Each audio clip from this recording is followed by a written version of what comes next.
My name is Dr. Georgia, and after treating more than 3,000 men over the age of 60, I uncovered something alarming, something almost no one talks about. 8 out of 10 men believe daily ejaculation is keeping them strong and youthful. But the truth is very different. For seniors, this habit may be silently damaging the prostate, draining energy, and setting the stage for permanent problems. If you're still doing this every single day after 60, you need to hear this warning before it's too late. But first, please like the video. The more people like it, the more YouTube will distribute it to people who don't have access to doctors or hospitals. Also, please share the video with your friends and family. Many lives can be saved with your help, so share it. The studies everyone quotes? They only tell half the story. Today, I'll reveal what no one else has told you. Let's start with the science itself. The Harvard study, repeated everywhere, tracked younger men in their 30s and 40s. For them, frequent ejaculation seemed to flush out the prostate and may have offered some protection against cancer. But later research, including studies at the Mayo Clinic, looked at older men, and the results were strikingly different. Men over 60 who ejaculated daily reported higher rates of chronic prostatitis, pelvic discomfort, and urinary struggles. Why such a dramatic shift? Because the body changes with age. What once helped can turn harmful as recovery slows and tissues grow more sensitive. Think of the prostate like a filter. At 20 or 30, that filter is strong, clearing fluid without struggle. But after 60, the tissue stiffens, blood flow slows, and inflammation builds more easily. Forcing that filter to work every single day can leave it swollen, irritated, and weakened. That's why daily habits may no longer protect you. They may be silently wearing you down, and the signs are often right in front of you. Waking up several times each night to urinate, a weaker stream, a dull ache or burning in the pelvis after release, even reduced force or satisfaction. These aren't random annoyances. They are warning lights on the dashboard of your body. Ignoring them doesn't make them disappear. It lets them grow until permanent damage sets in. So why exactly does the body react this way after 60? The first factor is testosterone. Starting around 40, levels fall by about 1% each year. By 60, many men have lost a third or more of the hormone that fuels muscle strength, nerve recovery, and sexual vitality. That means what once required only a few hours to bounce back now demands days. The second factor is muscle strength, especially in the pelvic floor. These are the muscles that control urination and ejaculation. With age, they weaken. Daily strain on weakened muscles leads to urgency, leakage, and loss of control. The third factor is brain chemistry. Dopamine, the reward chemical, thrives on novelty and rest. Daily release dulls its power. Over time, sensitivity drops, leaving men chasing the same satisfaction with less and less reward. This cycle can feel frustrating. What once brought relief begins to feel like compulsion. You may notice you release not out of true desire, but out of habit. You finish, but instead of energy, you feel drained. That's the dopamine trap, and it keeps many men stuck in a loop they never question. Let me share a real example. One of my patients, a retired teacher in his mid-60s, truly believed daily release was keeping him young.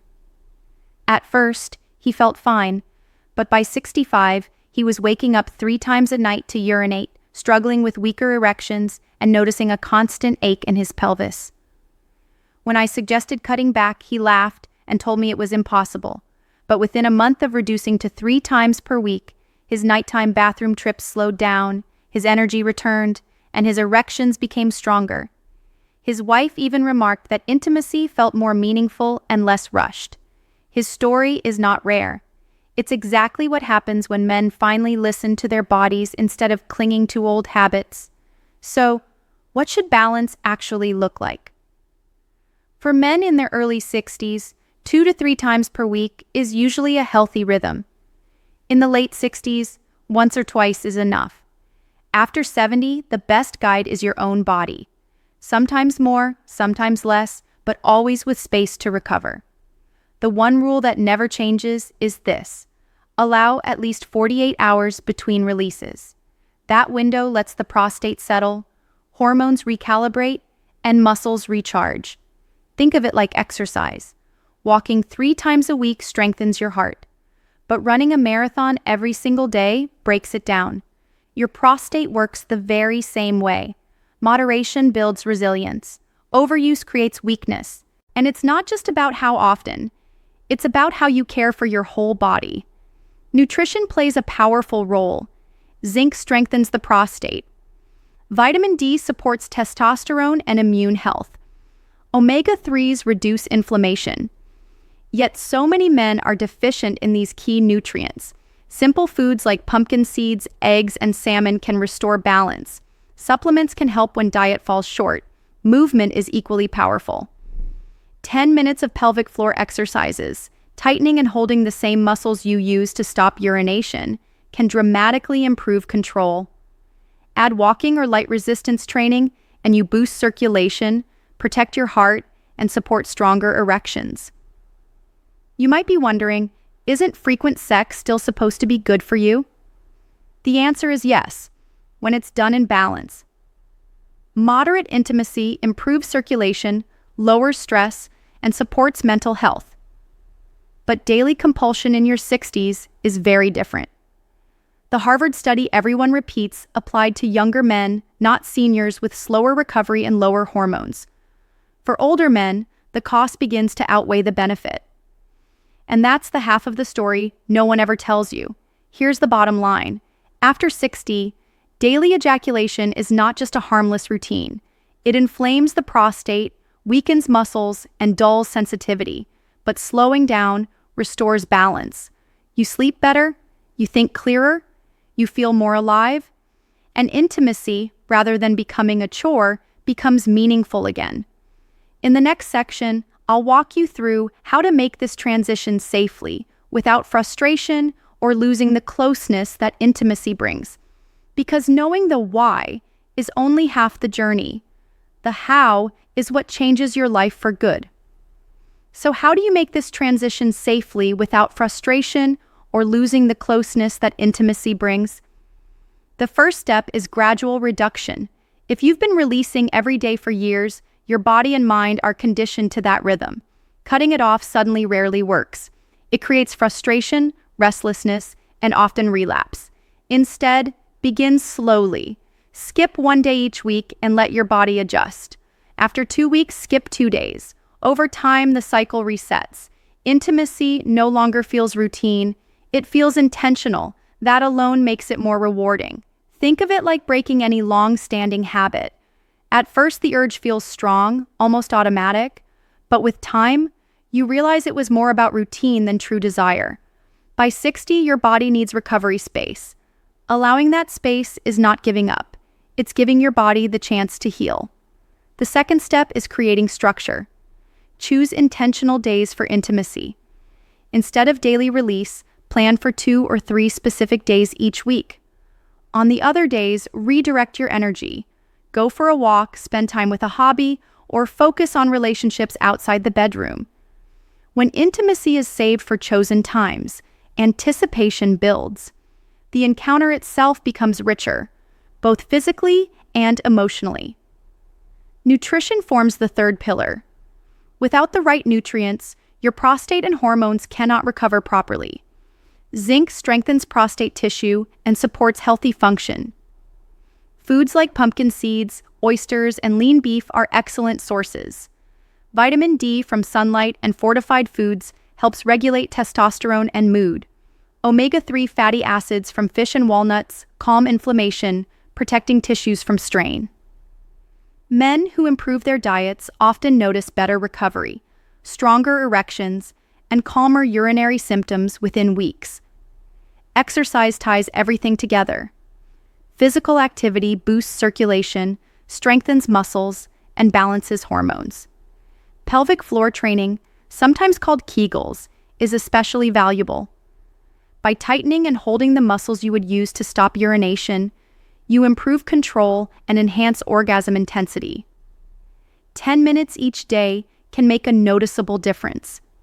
Pair this with walking or light resistance training, and you not only protect sexual health, but also heart health, bone strength, and overall vitality. Beyond the body, there is the role of the mind. Many men fall into daily habits because of stress, boredom, or loneliness. Release becomes a coping mechanism rather than an act of intimacy. The problem is that the relief is short-lived. Afterward, many feel emptier, weaker, or more drained. Cutting back breaks that cycle. It transforms intimacy into a choice, not a compulsion. That shift restores freedom. You're no longer ruled by habit. You're back in control again. Some men fear that reducing frequency will harm their relationships. In fact, the opposite usually happens. With more energy, desire grows, erections become stronger, sensitivity sharper, and encounters last longer. Partners notice the change, often describing intimacy as more meaningful and more connected. Balance doesn't weaken bonds, it strengthens them. Consider another case. A 70-year-old patient had followed a daily routine for years. He and his wife both admitted intimacy had grown mechanical, almost like a chore. When he cut back to twice a week, something surprising happened. His pelvic discomfort eased, his energy returned, and his wife described their intimacy as new again. What seemed like less activity actually became a deeper connection. Listening to your body is essential. Signals like burning pain, blood in the fluid, or worsening urinary issues are not minor inconveniences. They are warnings that the prostate is inflamed or overworked. Rest is one answer, but medical guidance may also be needed. Ignoring these signs allows problems to become permanent. Respecting them keeps you safe. At the same time, don't fall for the myth that abstinence is the only healthy option. Moderate release supports circulation, lowers stress, and even strengthens immunity. The danger lies in excess, not in the act itself. Balance is the key. Too much weakens. Too little can leave you unsettled. Another myth is the so-called backlog. Many men fear fluid will build up dangerously if they skip days. In truth, the body naturally reabsorbs unused sperm safely. What causes harm is not waiting. It's forcing release when the body hasn't recovered. Knowing this should reassure you that rest is actually protective. Performance worries are also common. Some men believe that daily release preserves erection strength. The reality is the opposite. Erections depend on blood flow, muscle tone, and hormones. Daily depletion wears all three down. Men who slow their pace often report firmer erections, longer stamina, and far more intense satisfaction. Balance doesn't limit performance, it enhances it. The mental benefits are just as powerful. Men who free themselves from daily habits often feel more confident, calmer, and more present in their relationships. They no longer feel driven by compulsion. Instead, intimacy becomes something they choose with intention. That freedom transforms not just the bedroom, but daily life. So, what does a practical plan look like? Begin by noting how often you release now. Reduce by 1 day per week. Support recovery with zinc, vitamin D, and omega-3s. Add pelvic floor training and daily walks. Replace automatic habits with deliberate choices. Within weeks, you'll notice better sleep, sharper focus, and more satisfying intimacy. Over months, the prostate calms, energy grows, and confidence returns. The benefits ripple outward. Balanced habits lower inflammation, stabilize blood pressure, and improve circulation. Many men experience sharper memory and a steadier mood. Family members often notice that they are more engaged, more patient, and more joyful. Protecting your prostate is not just about intimacy, it supports your whole life. Let's recap. Daily ejaculation after 60 is not harmless. It inflames the prostate, strains hormones, and drains energy. The solution is balance. In your early 60s, 2 to 3 times per week is usually healthy. In your late 60s, once or twice is enough. Beyond 70, let your body be the guide. Support this rhythm with nutrition, exercise, and rest. Pay attention to warning signs. And always remember, intimacy at this stage is about depth, not numbers. The goal is not to stop living fully, but to live wisely. Intimacy remains a gift at any age, but it's best enjoyed with strength, not exhaustion. By slowing down, you protect your prostate, your energy, and your relationships. You gain far more than you lose. Now comes the final piece. Understanding why daily release should stop is only half the journey. The other half is learning how to engage safely when you do. What techniques protect circulation, avoid irritation, and support prostate health?